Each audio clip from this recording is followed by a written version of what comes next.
আমাদের Islamic justice ব্যবস্থাটাই চাই। আমরা যারা শিক্ষার্থীরা আছি, আমরা যারা মহিলা কর্মজীবী যারা আছে, তারা হচ্ছে ঘরের বাইরে নিরাপদে বের হতে পারছে না, তাদেরকে সবসময় ভয়ের মধ্যে থাকতে হয়। আইন শৃঙ্খলা বাহিনী যেন আরো কঠোর হয় এবং যে ডেইলি যে এত রকমের রেপ কেস যেন হচ্ছে এগুলো যেন প্রতিরোধ হয়, না হলে আমরা নিরাপদ না নারীরা রাস্তায়। যেটা বলতেছিলাম, বাংলাদেশের বিচার ব্যবস্থা কোনোদিনই উন্নত ছিল না, ওরা ফার্স্ট থেকে করাপ্টেড ছিল।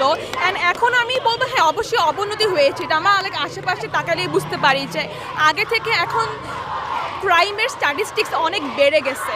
আর আমাদের হচ্ছে যেইটা জাস্টিস সিস্টেম, এটা আগেও করাপ্টেড ছিল, এখনও স্টিল করাপ্টেড আছে।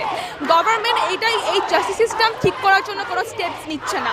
আর আমাদের যে দাবি এটা হচ্ছে রেপিস্টদেরকে ফাঁসি দিতে হবে, বাট আমরা একদম ফার্স্ট থেকে দেখে আসতেছি রেপিস্টদেরকে ফাঁসি দেওয়া হচ্ছে, বাট এটা কোনো কাজ করতেছে না, রেপিস্টরা স্টিল রেপ করতেছে। তো আমি যেটা বলবো